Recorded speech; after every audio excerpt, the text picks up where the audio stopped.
നമ്മുടെ നാട്ടിൽ പലതരത്തിലുള്ള ഓന്തുകളുണ്ട്. നമ്മുടെ നാട്ടിൻപുറത്തൊക്കെ വളരെ സാധാരണമായിട്ടുള്ള ഗാർഡൻ ലിസാർഡ് എന്ന് പറഞ്ഞൊരു ഓന്തുണ്ട്. കാട്ടിലൊക്കെ പോയി കഴിഞ്ഞാൽ കാണാൻ പറ്റുന്ന ഫോറസ്റ്റ് ലിസാർഡ്സ് കുറേയുണ്ട്. പക്ഷേ അതിൽ നിന്നൊക്കെ വളരെ വ്യത്യസ്തമായിട്ടുള്ളൊരു ഓന്താണ് കമലിയൻ അല്ലെങ്കിൽ മരയോന്ത്. അപ്പം ആ മരയോന്തിനെ കുറിച്ച് ഇന്ന് നമുക്ക് കാര്യമായിട്ടൊന്ന് പരിചയപ്പെടാം.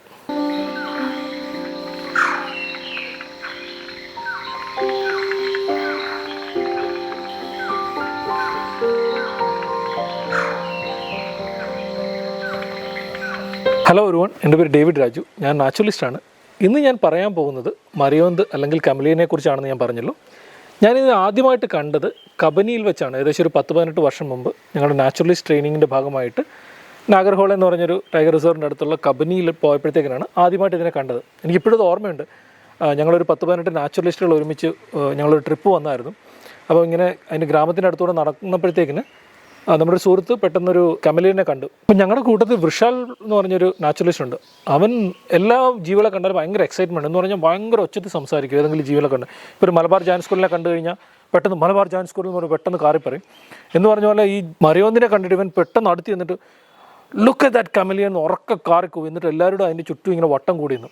അപ്പോൾ പെട്ടെന്ന് തന്നെ ഈ പച്ച കളറായിരുന്ന അതിൻ്റെ ദേഹത്തൊക്കെ ചെറുതായിട്ട് കളർ മാറിയിട്ട് ചെറിയ ബ്രൗൺ കളറിലോ ഡാർക്ക് കളറൊക്കെ വന്നു. അപ്പോൾ നമ്മളവനെ കളിയാക്കാൻ തുടങ്ങി.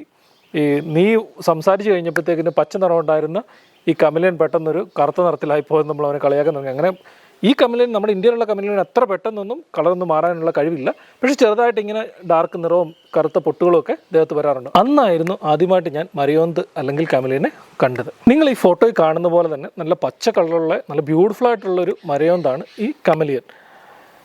ഇന്ത്യയിൽ നമുക്ക് ഒറ്റ സ്പീഷീസേ ഉള്ളൂ. അത് ഇന്ത്യൻ കമലിയൻ അല്ലെങ്കിൽ അതിൻ്റെ ലാറ്റിൻ നെയിം കമലിയോ സെയിലാനിക്കസ് എന്നാണ് അതിൻ്റെ പേര്. അത് ഇന്ത്യയിലും ശ്രീലങ്കയിലും ഒക്കെയാണ് സാധാരണയായിട്ട് കാണപ്പെടുന്നത്. അപ്പം ഇന്ത്യയിലെ സാധാരണ വരണ്ട പ്രദേശങ്ങളിലൊക്കെ വളരെ സാധാരണമായിട്ട് നമുക്ക് ഈ കമലിനെ കാണാൻ പറ്റും. എന്നാൽ ലോകത്താകമാനം 200-ലധികം സ്പീഷീസ് മരയോന്തുകളുണ്ട്. അതിൽ ഏറ്റവും കൂടുതൽ കാണപ്പെടുന്നത് മഡഗാസ്കറിലാണ്. ഏകദേശം 90 മുതൽ 100 സ്പീഷീസ് വരെ ഈ മരയോന്തുകൾ കമലിയൻസ് ഒക്കെ മഡഗാസ്കറിൽ കാണപ്പെടുന്നുണ്ട്. ലോകത്തിലെ ഏറ്റവും ചെറിയ ഉരകം എന്ന് പറയുന്നത് ഒരു കമലിയനാണ്. അതിൻ്റെ പേര് നാനോ കമലിയൻ എന്ന് പറയും, അല്ലെങ്കിൽ ഡ്വാർഫ് കമലിയൻ. അതിനെടുത്ത് കൈ വെച്ച് കഴിഞ്ഞാൽ നമ്മുടെ ഈ വിരലിൻ്റെ അറ്റത്ത് ഇത്തരത്തിൽ ഫിറ്റാകും. ഏകദേശം ഒരു 2 സെൻറ്റിമീറ്റർ മാത്രം അതിൻ്റെ സൈസുള്ളൂ. അതിൻ്റെ അഡൽട്ടിൻ്റെ സൈസ് അത്രയും മാത്രമേ, അല്ലെങ്കിൽ 20 മില്ലിമീറ്ററൊക്കെ മാത്രമേ അതിൻ്റെ സൈസുള്ളൂ. അതുപോലെ തന്നെ അതിൻ്റെ പ്രത്യേകത ഓർത്ത് ഏറ്റവും ചെറിയ കമലിയനുള്ളത് മഡഗാസ്കറിലാണ്. ഒരു 70 സെൻറ്റിമീറ്റർ വലുപ്പം വെക്കുന്ന വലിയ കമലിയനും മഡഗാസ്കറിൽ കാണപ്പെടുന്നുണ്ട്. ഇനി നമുക്ക് നമ്മുടെ നാട്ടിൽ കാണുന്ന നമ്മുടെ മരയോന്തിലേക്ക് തിരിച്ചു വരാം. അപ്പം ഇന്ത്യയിൽ കാണുന്ന കമലിയൻ ആക്ച്വലി സാധാരണ പച്ച നിറത്തിലാണ് കാണപ്പെടുന്നത്. എന്നിരുന്നാലും നല്ല ബ്രൗൺ കളറിൽ അതിനെ കാണാറുണ്ട്, ഇളം മഞ്ഞ നിറത്തിൽ കാണാറുണ്ട്. പച്ച നിറത്തിൽ തന്നെ അതിൻ്റെ ദേഹത്ത് നല്ല കറുത്ത നിറത്തിലുള്ള വരകളും നല്ല ബ്ലോച്ചസും ഒക്കെ ആയിട്ട് കറുത്ത നിറത്തിലുള്ള പലതരത്തിലുള്ള മാർക്കിംഗ് ഒക്കെ ആയിട്ട് ഈ കമലിയനെ കാണാറുണ്ട്. സാധാരണയായിട്ട് നമ്മൾ കേട്ടിട്ടുള്ള കമലിയനൊക്കെ പെട്ടെന്ന് കളർ ചേഞ്ച് ചെയ്യാൻ പറ്റുമെന്നാണ്. പക്ഷേ അത് നമ്മുടെ ഇന്ത്യയിൽ കാണുന്ന ഇന്ത്യൻ കമലിയൻ അങ്ങനെ പെട്ടെന്ന് കളർ ചേഞ്ച് ചെയ്യാനുള്ള കഴിവില്ല. ചെറുതായിട്ട് ചെറിയ കറുത്ത വരകളും കറുത്ത പൊട്ടുകളും ഒക്കെ വരാറുള്ളൂ. എന്നാൽ ലോകത്തുള്ള പല കമലിയനുകൾക്കും പെട്ടെന്ന് കളർ ചേഞ്ച് ചെയ്യാനുള്ള കഴിവുണ്ട്. പ്രത്യേകിച്ച് മഡഗാസ്കറിൽ കാണുന്ന ഒരു ബ്യൂട്ടിഫുൾ ആയിട്ടുള്ളൊരു കമലിയൻ ഉണ്ട്, പാന്തർ കമലിയൻ എന്നാണ് അതിൻ്റെ പേര്. അതിന് പെട്ടെന്ന് കളർ ചേഞ്ച് ചെയ്യാനുള്ള കഴിവുണ്ട്. ഇത് മെയിനായിട്ടും നമുക്കൊരു ചിന്ത എന്ന് പറഞ്ഞു കഴിഞ്ഞാൽ ഇത് ക്യാമഫ്ലാജിന് വേണ്ടിയിട്ടാണ് ഇവർ ഈ കളർ മാറുന്നതാണ്. എന്നാൽ അത് മാത്രമല്ല, താപനിലയുടെ മാറ്റം അനുസരിച്ച് അവരുടെ എൻവയോൺമെൻറ്റിൻ്റെ മാറ്റം അനുസരിച്ചും ഈ കമലിയൻ്റെ ഒക്കെ മൂഡ് വ്യത്യസ്തം അനുസരിച്ചൊക്കെ ഇവർ കളർ ചേഞ്ച് ചെയ്യാറുണ്ട്. ഇതൊരു വരണ്ട പ്രദേശത്ത് കാണപ്പെടുന്ന ഒരു ഓന്താണ്. വരണ്ട പ്രദേശത്ത് കാണപ്പെടുന്നതുകൊണ്ട് കേരളത്തിൽ ഇത് വളരെ അപൂർവമായിട്ടാണ് ഈ മരയോന്തിനെ കാണപ്പെടുന്നത്. ഇത് സാധാരണ മരത്തിലാണ് കാണപ്പെടുന്നത്. നമുക്കറിയില്ല, മരത്തിൽ നല്ല പച്ച ഇലകൾക്കൊക്കെ ഇടയ്ക്ക് ഇരുന്ന് കഴിഞ്ഞാൽ ഇതിനെ കണ്ടുപിടിക്കാൻ വളരെ പാടാണ്. കാരണം ഇലയുടെ അതുപോലെ തന്നെ ഷേപ്പാണ്, നല്ല ഫ്ലാറ്റായിട്ടുള്ള ബോഡിയാണ്. അപ്പോൾ ഇലകൾക്കിടയ്ക്ക് ഇരുന്ന് കഴിഞ്ഞാൽ ഇത് ഭയങ്കര ക്യാമഫ്ലാജ് ആയിട്ടിരിക്കും. നമുക്ക് കണ്ടുപിടിക്കാൻ വളരെ പാടായിരിക്കും, വളരെ ബുദ്ധിമുട്ടായിരിക്കും ഇതിനെ കണ്ടുപിടിക്കാൻ വേണ്ടിയിട്ട്. അതുപോലെ ഇവരുടെ മൂവ്മെൻറ്റ് എന്ന് പറഞ്ഞാൽ വളരെ പതിയാണ്. അവരിങ്ങനെ ഒരു കൈ ഫ്രണ്ടിലോട്ട് വെച്ചിട്ട് ഇങ്ങനെ ചെറുതായിട്ടൊന്ന് റോക്ക് ചെയ്യും, ചെറുതായിട്ടൊന്ന് മൂവ് ചെയ്തിട്ടാണ് ഇത് നീങ്ങുന്നത് ഇലകൾക്കിടക്കിലൂടെയൊക്കെ. അപ്പം ഒരു ഇല എങ്ങനെ കാറ്റടിച്ചിട്ട് എങ്ങനെ മൂവ് ചെയ്യുന്നു അതുപോലൊരു മൂവ്മെൻ്റ് ഉണ്ട്. അപ്പം ദൂരെ നിന്നൊക്കെ വേറെ പ്രിഡേറ്റേഴ്സ് എന്തെങ്കിലും പരുന്തുകളൊക്കെ കാണുമ്പോഴത്തേക്കിനും ഇതൊരു ഇല മൂവ് ചെയ്യുന്ന പോലെയൊക്കെയാണ് ഇത് കാണപ്പെടുന്നത്. അതുകൊണ്ട് പ്രിഡേറ്ററിൽ നിന്ന് രക്ഷപ്പെടാൻ വേണ്ടിയിട്ടുള്ള ഒരു അഡാപ്റ്റേഷൻ്റെ ഭാഗമായിട്ടാണ് ഇവരിങ്ങനെ പതിയെ ഈ റോക്കിംഗ് മൂവ്മെൻ്റ് ആയിട്ട് ഇവർ സാധാരണ മൂവ് ചെയ്യാറുള്ളത്. ഇവയുടെ ഓരോ ശരീരഭാഗത്തിനും ഓരോ പ്രത്യേകതകളുണ്ട്. നമുക്ക് ആദ്യം തന്നെ കണ്ണിൽ നിന്ന് തുടങ്ങാം. കണ്ണിൻ്റെ പ്രത്യേകത എന്ന് പറഞ്ഞു കഴിഞ്ഞാൽ ഇവരുടെ കണ്ണ് ഇവർക്ക് വ്യത്യസ്ത സ്ഥലങ്ങളിലോട്ട് നോക്കാൻ പറ്റും. എന്ന് പറഞ്ഞു കഴിഞ്ഞാൽ ഒരു കണ്ണ് ഫ്രണ്ടിലോട്ട് വരുമ്പോൾ ഒരു കണ്ണ് ബാക്കിലോട്ട് വേണമെങ്കിൽ ഇവർക്ക് നോക്കാൻ പറ്റും. അപ്പോൾ അതിന് ചുറ്റുപാട് മുഴുവനായിട്ട് സ്കാൻ ചെയ്യാൻ പറ്റും ഇങ്ങനെയുള്ള വിഷൻ കൊണ്ട്. അപ്പോൾ വലത്തുവശത്ത് ഒരു വിട്ടിലിരിപ്പുണ്ടെങ്കിൽ അല്ലെങ്കിൽ ഗ്രാസ് ഹോപ്പർ ഇരിപ്പുണ്ടെങ്കിൽ അതിനെ നോക്കാൻ പറ്റും. പിന്നെ ഇടത്ത് വേറെ എങ്കിലും ഉണ്ടെങ്കിൽ അത് നോക്കാൻ പറ്റും. ഇനി ഒരു ഇര ഇതിൻ്റെ ഫ്രണ്ടിൽ ഇരുന്ന് കഴിഞ്ഞാൽ ഇതിൻ്റെ രണ്ട് കണ്ണും ഫ്രണ്ടിലോട്ട് വെച്ചിട്ട് ഇവർക്ക് ആ ഇരയെ നോക്കാനായിട്ട് പറ്റും. അതുകൂടാതെ ഇതിന് ബൈനോക്കുലർ വിഷനും ഉണ്ട്. നമുക്കൊക്കെ ഉള്ള പോലെ ബൈനോക്കുലർ വിഷനും ഈ കമലിയനുണ്ട്. ഞാൻ പച്ചിലപ്പാമ്പിനെ കുറിച്ചൊരു വീഡിയോ ചെയ്തപ്പോൾ ബൈനോക്കുലർ വിഷനൊക്കെ ഞാൻ കാര്യമായിട്ട് എക്സ്പ്ലെയിൻ ചെയ്തിട്ടുണ്ട്. സമയം കിട്ടുമ്പോൾ ആ വീഡിയോ പോയി കാണുക. കണ്ണിൻ്റെ കാര്യം പറയുമ്പോഴത്തേക്കിന് ഇതിൻ്റെ നാവിനും ഉണ്ട് പ്രത്യേകത. ഇതിൻ്റെ നാവെന്ന് പറഞ്ഞാൽ നല്ല നീളമുള്ള നാവെന്ന് നല്ല നീളമെന്ന് വെച്ച് കഴിഞ്ഞാൽ ഇതിൻ്റെ ശരീരത്തെക്കാൾ 1.5 മുതൽ 2 ഇരട്ടി വരെ നീളം വെക്കും. ഇതിൻ്റെ നാക്കിന് നല്ല നീളമുള്ളതുകൊണ്ട് ദൂരത്തൊരു ഇര ഇരുന്ന് കഴിഞ്ഞാൽ തന്നെ ഇതിന് നാക്ക് വളരെ ദൂരത്ത് നോട്ട് നീട്ടിയിട്ട് പെട്ടെന്ന് ഇതിനെ ഇരയെ പിടിക്കാൻ പറ്റും.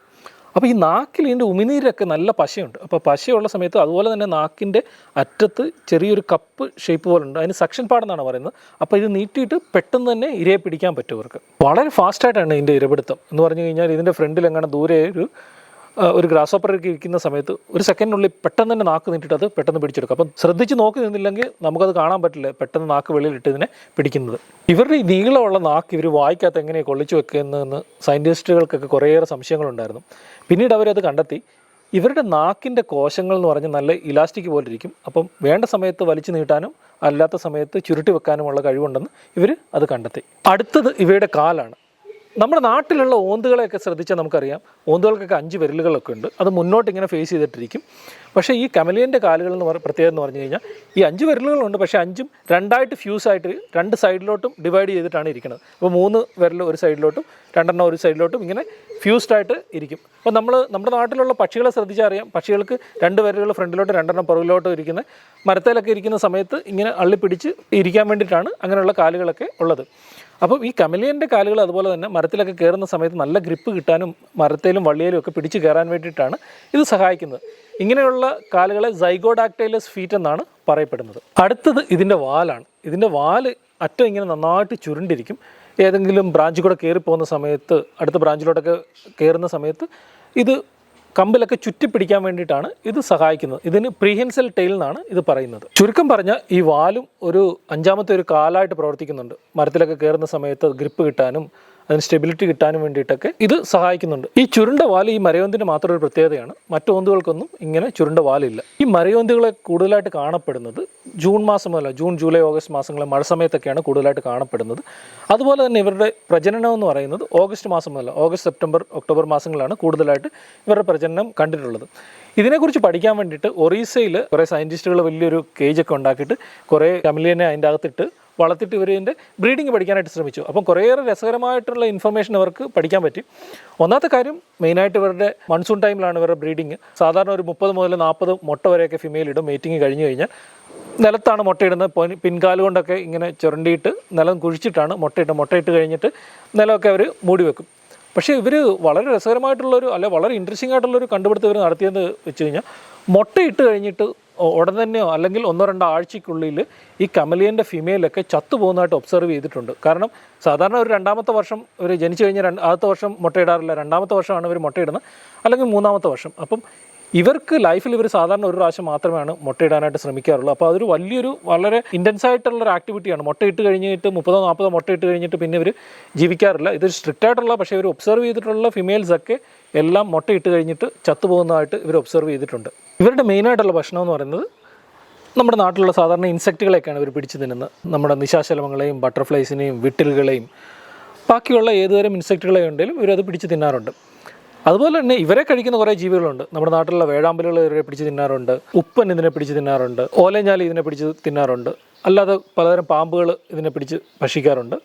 അങ്ങനെ പലതരത്തിലുള്ള പക്ഷികളും പാമ്പുകളും ഒക്കെ ഇതിനെ പിടിച്ച് ഭക്ഷണമാക്കാറുണ്ട്. ഇതിന് കൃത്യമായ ടെറിട്ടറി ഉള്ളൊരു ജീവിയാണ് ഈ ഇന്ത്യൻ കമലിയൻ. ഇത് സാധാരണ ഒറ്റയ്ക്കാണ് കാണപ്പെടുന്നത്. അതിൻ്റെ ടെറിട്ടറിയിൽ ഇത് സാധാരണ ഒരെണ്ണത്തെ മാത്രമാണ് കാണപ്പെടുന്നത്. അതിന് സോളിറ്ററി എന്നാണ് പറയുന്നത്. എന്നിരുന്നാലും ഇത് ഉറങ്ങുന്ന സമയത്ത് 2 എണ്ണം ഒരുമിച്ചിരുന്ന് ഉറങ്ങുന്നതായിട്ട് റിപ്പോർട്ട് ചെയ്തിട്ടുണ്ട്. എൻ്റെ ഒരു സുഹൃത്തൊക്കെ ഇതിൻ്റെ പടങ്ങൾ എടുത്തിട്ടുണ്ട്, 2 എണ്ണം ഒരുമിച്ചിരുന്ന് ഉറങ്ങുന്നത്. ഇതിനെ കോ സ്ലീപ്പിംഗ് എന്നാണ് പറയുന്നത്. ഇന്ത്യയിലെ ഒരുവിധപ്പെട്ട എല്ലാ വരണ്ട പ്രദേശങ്ങളിലും ഇതിനെ കാണാറുണ്ട്. കേരളത്തിൽ ഇതിനെ കാണാൻ സാധ്യതയുള്ള പ്രദേശങ്ങൾ എന്ന് പറഞ്ഞു കഴിഞ്ഞാൽ പാലക്കാട്, ചിന്നാർ ഇതിനെ കാണാൻ സാധ്യതയുണ്ട്. വയനാടിൻ്റെ വരണ്ട പ്രദേശങ്ങളിൽ ഇതിനെ കാണാൻ സാധ്യതയുണ്ട്. കണ്ണൂർ, കാസർഗോഡ് സ്ഥലങ്ങളിലൊക്കെ ഇതിനെ കാണാൻ സാധ്യതയുണ്ട്. ഞാൻ പറഞ്ഞല്ലോ, നമുക്ക് ഏറ്റവും കൂടുതൽ കമലിയൻ കാണാൻ സാധ്യതയുള്ള സ്ഥലം എന്ന് പറയുന്നത്, അല്ലെങ്കിൽ കാണുന്ന സ്ഥലം മഡഗാസ്കറിലാണ്. ഏകദേശം 100-ലധികം സ്പീഷീസ് കമലിയൻസ് മഡഗാസ്കറിലുണ്ട്. എൻ്റെ ഒരു ആഗ്രഹമാണ് ലൈഫിൽ എന്തെങ്കിലും ഒരു പ്രാവശ്യം മഡഗാസ്കറിൽ പോയിട്ട് ഈ കമലിയനെയൊക്കെ കാണണമെന്നുള്ളത്. ഇതൊക്കെയാണ് ഇന്ത്യയിലെ കമലിയൻ അല്ലെങ്കിൽ മരയോന്തിനെ കുറിച്ചുള്ള വിശേഷങ്ങൾ. നിങ്ങൾക്ക് ഇഷ്ടപ്പെട്ടെന്ന് വിചാരിക്കുന്നു. നിങ്ങൾ എവിടെയെങ്കിലും വെച്ചിട്ട് ഈ മരയോന്തിനെ കണ്ടിട്ടുണ്ടോ? ഉണ്ടെങ്കിൽ ഉറപ്പായിട്ടും അത് കമൻറ്റ് ചെയ്യണം. ഇനിയും അടുത്തൊരു വീഡിയോ ആയിട്ട് ഉടനെ വരുന്നതായിരിക്കും. Keep watching my channel. Thank you so much.